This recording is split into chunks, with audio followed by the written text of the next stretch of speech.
గుడులలో పూజ చేసే వాళ్ళు పూజారులు, అది వాళ్ళది ఒక వృత్తి. రైట్. భారతదేశంలో చాలా వృత్తులు ఉన్నాయి, కులపరమైన వృత్తులు. ఇక్కడ ఓకే. ప్రపంచంలో ఏ వృత్తి ఎవరైనా చేయొచ్చు. మీరు రష్యాకి, అమెరికాకి, జర్మనీ, జపాన్, ఇంగ్లాండ్ ఎక్కడికి వెళ్ళినా ఏ వృత్తిని ఎవరైనా చేస్తారు. దాంట్లో పెట్టుబడి ఎంత పెట్టవచ్చు, లాభం ఎంత వస్తుంది, దాన్ని బట్టి చూసుకుంటారు. కానీ ఇండియాలో చెప్పులు కుట్టేవాడు మాదిగవాడే ఉంటాడు, డప్పు కొట్టేవాడు మాదిగవాడే ఉంటాడు, చెట్టు గీసేవాడు గౌండ్లవాడే ఉంటాడు, లేదా గొర్రెలను కాసేవాళ్ళు యాదవులే ఉంటారు, బట్టలు ఉతికే వాళ్ళు చాకలి వాళ్ళే ఉంటారు, అట్లే మంత్రాలు చదివే వాళ్ళు బ్రాహ్మణులే ఉంటారు. ఇది వృత్తి ధర్మం అనేది ఇట్లా కొనసాగుతూ ఉన్నది. ధర్మం పేరు మీద దీన్ని చలామణి చేశారు. అధర్మాన్ని ధర్మం పేరు మీద చలామణి చేశారు. అధర్మం అది అధర్మం. ఆ అధర్మం పేరు మీద చలామణి చేసినటువంటిది ఇప్పటికీ బ్రాహ్మణులు దాన్ని కొనసాగిస్తూ ఉన్నారు. వాళ్ళ వృత్తిగా నేను గౌరవిస్తా వాళ్ళని. పాపం ఎందరో బ్రాహ్మణులు ఇప్పటికీ రోజు ఆ గుడిలో ఇంత పూజ చేస్తే తప్ప బతకలేని బ్రాహ్మణులు ఉన్నారు. చాలా మంది పేదవాళ్ళు ఉన్నారు, జీవన విధానం సాగించలే. ఆ రోజు ఆ గుడిలో వచ్చిన భక్తులు వేసే కానుకలతో బతికే వాళ్ళు ఉన్నారు. ఆ రోజు అక్కడ పులిహోర వండితే ఆ పులిహోర తిని దాన్ని ఇంటికి తీసుకెళ్లి బతికే బ్రాహ్మణులు, పేద బ్రాహ్మణుల జీవితాలు మొత్తం మారిపోయినావు నేను చెప్పను. కొందరు బ్రాహ్మణుల జీవితాలు మారినంత మాత్రాన మొత్తం బ్రాహ్మణుల జీవితాలు మారవు. సో అయితే ఆ వృత్తి మీద ఆధారపడి బతికేటటువంటి వాళ్ళు దేవుని పూజ, అక్కడ దేవుని పూజిస్తూ ఉంటారు. పురంజేష్ ఒక సందర్భంలో రాశాడు, తలకిందులుగా నీవు తపంబు చేయువేళ, గబ్బిలానికి చెప్తాడు, నీవు తలకిందులుగా తపం చేస్తూ ఉంటావు, చేసేటప్పుడు శివుని చెవి నీకు దగ్గరగా వచ్చినప్పుడు నువ్వు నా బాధ చెప్పు, లేకపోతే నువ్వు గట్టిగా చెప్పావంటే అక్కడ ఒక బ్రాహ్మణుడు ఉంటాడు, అంటరాని వాడి నా బాధ నువ్వు ఆ దేవుడికి చెప్తుంటే బ్రాహ్మణుడు చెప్పనీయడు అని అంటాడు. అందుకోసం ఈ భగవంతునికి భక్తునికి అనుసంధానమైన అంబికా దర్బారు భక్తిలాగా భక్తుడికి దేవుడికి మధ్యన బ్రాహ్మణుడు ఉన్నాడు అని ఒక భావన సమాజంలో ఉంది.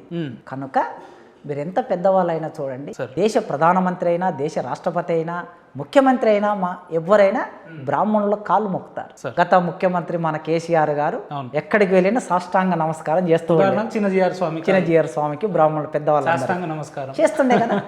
కనుక అట్లాంటి అంటే ఒక ముఖ్యమంత్రి, రాష్ట్రపతి, ప్రధానమంత్రులే ఈ విధంగా చేస్తూ ఉన్నప్పుడు మిగతా సమాజం అంతా రాజకీయ నాయకత్వాన్ని చూస్తూ గమనిస్తూ ఫాలో అవుతూ ఉంటారు.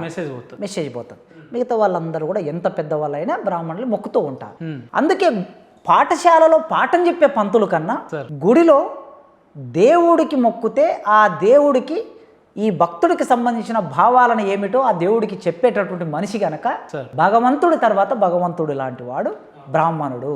అందుకోసం ఆయనకి ఎక్కువ గౌరవం అనేది మన సమాజంలో కొనసాగుతుంది. కానీ మీరు పొద్దున్న లేస్తే ఎన్నో సభల మీద ఎన్నో వక్తలుగా వెళ్ళిన సందర్భాలలో మీరు ఎంతసేపు దేవుళ్ళకు వ్యతిరేకంగా, లేదంటే దేవుడు ఉన్నాడు అనే ఒక ఆలోచన కలిగిన వ్యక్తులకు వ్యతిరేకంగానే మాట్లాడుతుంటారు కదా. ఇంకా ఎప్పుడు ఈ గుడిని నమ్మే కంటే బడిని నమ్మితే బాగుంటుంది అనే ఒక ఆలోచన ఇంకెప్పుడు తీసుకురాబోతున్నారు ప్రజల్లో? అంటే వాస్తవమే. నేను జ్ఞానం ఎక్కడ ఉంటుంది అని అంటే ప్రపంచంలో, సమాజంలో జ్ఞానం ఉంటుంది. ఈ సమాజంలో ఉండే జ్ఞానం భిన్న స్థాయిలలో అది వ్యక్తమవుతూ ఉంటుంది. కేవలం అక్షరం నేర్చుకున్నంత మాత్రాన, కొన్ని ఏబిసిడీలు, కొంత తెలుగు అక్షరమాలలు వచ్చినంత మాత్రాన జ్ఞానం సంపూర్ణంగా వస్తుందని ఏమైతే నేను అనుకోను. జ్ఞానం సమాజంలో నాగలి దున్నే దగ్గర, భూమిని సాగు చేసే దగ్గర, వివిధ వృత్తులు చేసే దగ్గర, నాగలి చెక్కే దగ్గర, కుండను తయారు చేసే దగ్గర, బట్టలు ఉతికే దగ్గర, కళ్ళు అంత పెద్ద చెట్టెక్కి కళ్ళు గీసే దగ్గర, ప్రతి చోట జ్ఞానం ఉంటుంది. వాళ్ళ యొక్క కల్చర్ అంటే ఏమిటి? అగ్రికల్చర్ నుంచి కల్చర్ వచ్చింది. అగ్రికల్చర్లోనే కల్చర్ అనే పదం ఉంటుంది మనకి. అగ్రికల్చర్ అంటే సాగు చేయటం, అంటే మానవ జీవితాన్ని సాగు చేయటమే సంస్కృతి, నాగరికత. కనుక అట్లా వచ్చే జ్ఞానాన్ని ఒక క్రమ పద్ధతిలో నేర్పేది పాఠశాల, ఒక క్రమ పద్ధతిలో నేర్పేది కాలేజ్, విశ్వవిద్యాలయం. అందుకే ఈ క్రమ పద్ధతిలో నేర్చుకునే విశ్వవిద్యాలయాలు, కాలేజీ, పాఠశాలకి ఎక్కువ ప్రాధాన్యత పెరగాలని ఎప్పుడు కోరుకుంటాను. ఎందుకు కోరుకుంటే ఈ దేశంలో ఇప్పటికీ ఉన్నత విద్యలోకి వచ్చే వాళ్ళ శాతం ఇంకా చాలా తక్కువగా ఉంది. ఎస్సీ, ఎస్టీ, బీసీ, మైనార్టీ, మహిళ, ఈ వర్గాలు, ఈ 5 వర్గాలు 9.3% మాత్రమే ఉన్నత విద్యను అందుకుంటున్నారు. అంటే ఇంకా 90% ఉన్నత విద్యలోకి రావటం లేదు ఈ వర్గాలు. ఎస్సీ, ఎస్టీ, బీసీ, మైనార్టీ, మహిళ 90% దూరంగా ఉంటున్నారు. అంటే మనం అందిస్తున్న విద్య 10% అందిస్తున్నాం. 100లో 10 మందికి. ఉన్నత విద్య అంటే యూనివర్సిటీ విద్య అని అర్థం ఇక్కడ. అందుకే ఈ యూనివర్సిటీ అంటే ఏంటిది? విశ్వవిద్యాలయం, విశ్వ జ్ఞానం ఉండే చోటు అది. అట్లాంటి చోటుకి వీళ్ళందరికీ జ్ఞానాన్ని విస్తరించినప్పుడు, వాళ్ళందరికీ ప్రవేశం దొరికినప్పుడు మరింత జ్ఞానం పరిపక్వం అవుతుందని నేను ఆలోచిస్తుంటా. అందుకే గుడి ఎక్కువనా బడి ఎక్కువనా అంటే నా దృష్టిలో బడే ఎక్కువ, నా దృష్టిలో గుడి ఎక్కువ కాదు. గుడి మూఢత్వానికి కేంద్రం, గుడి అపనమ్మకానికి కేంద్రం, మూఢనమ్మకానికి కేంద్రం, గుడి సంపదకి కేంద్రం, బడి జ్ఞానానికి కేంద్రం. కనుక నేను జ్ఞానానికి ప్రాధాన్యతనిస్తాను. రైట్. సరే, ప్రతి సభల సమావేశాల మీద ఏ విషయం తీసుకున్నా కూడా చాలా అనర్గళంగా లేదా వాక్చాతుర్యంగా మాట్లాడగలిగే వ్యక్తి కాసిం సార్ అని తెలంగాణ సమాజానికి ముఖ్యంగా విద్యార్థి లోకానికి బాగా తెలుసు. అసలు విద్యార్థులు అంటే కేవలం పాఠాలు చదువుకోవడానికి రాకుండా ఎందుకు విద్యార్థి ఉద్యమాలు అనే ఒక పేరు వచ్చింది? విద్యార్థులు అసలు ఉద్యమాలు ఎందుకు చేయాలి? విద్యార్థులు ఈ సమాజంలో ఎట్లా చూడాలంటే ఏం చెప్తారు? మన సమాజంలో పారిశ్రామిక విప్లవం వచ్చిన తర్వాత ఇంగ్లాండ్లో మాంచెస్టర్లో పారిశ్రామిక విప్లవం వచ్చింది. పారిశ్రామిక విప్లవం వచ్చిన తర్వాత ప్రతి సమూహాలుగా ఏర్పడ్డాయి. మనకి ఆధునిక విద్య కూడా అప్పుడే పరిడ వెళ్ళింది. ఆధునిక విద్య, ఆధునిక సమాజాలు, ఆధునిక పరిశ్రమలు, ఆధునిక వ్యవసాయం, అన్ని రంగాలు డెవలప్ అయినాయి. ఈ డెవలప్ అయినప్పుడు ఒక సమూహంగా ఏర్పడటం అనేది వచ్చింది. ఒక సమూహంగా ఏర్పడిన తర్వాత ఆ సమూహము తమ హక్కుల కోసం గొంతెత్తటం అని. ఈ హక్కులు హరించబడినప్పుడు హక్కుల్ని ఎవరు హరిస్తారు? హక్కుల్ని రాజ్యం హరిస్తుంది, హక్కుల్ని దోపిడీ చేసే వాళ్ళు హరిస్తారు. మెజారిటీ ప్రజలను మైనార్టీ వాళ్ళు హరిస్తూ ఉంటారు.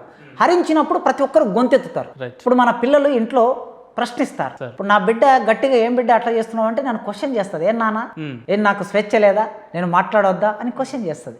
అంటే నేను ఆధిపత్య స్థాయిలో ఉన్నా, నా బిడ్డ మీన ఆధిపత్యం చెలాయించే స్థాయిలో ఒక తండ్రిగా ఉన్నా. అట్లే కుటుంబం ఒక ఆధిపత్య సెంటర్, రాజ్యం ఒక ఆధిపత్య సెంటర్, సమూహం ఒక ఆధిపత్య సెంటర్. ఈ ఆధిపత్య సెంటర్లకి, కేంద్రాలకి వ్యతిరేకంగా అందరూ క్వశ్చన్ వేస్తూ ఉంటారు, ప్రశ్న వేస్తూ ఉంటారు. ఈ ప్రశ్న వేసేటప్పుడు ఉద్యమాలు రూపొందుతాయి. ఆ ఉద్యమాలు రూపొందే క్రమంలో ఆధునిక విశ్వవిద్యాలయాలు ఏర్పడ్డప్పుడు ఆధునిక విశ్వవిద్యాలయాలు ఎక్కడెక్కడి నుంచో విద్యార్థులు అందరూ ఒక దగ్గరికి వచ్చి చదవటం మొదలుపెట్టారు. భిన్నమైన ప్రాంతాలు, భిన్నమైన దేశాలు, వాళ్ళందరూ ఒక దగ్గరికి వచ్చినప్పుడు వారికి సంబంధించిన కొన్ని అవకాశాలు సమానంగా అందినప్పుడు ఆ అవకాశాలను పొందడానికి సామూహికంగా గొంతెత్తడం ప్రారంభించారు. ఆ సామూహికంగా గొంతెత్తడం అనేది విద్యార్థులకు అలవాటైంది.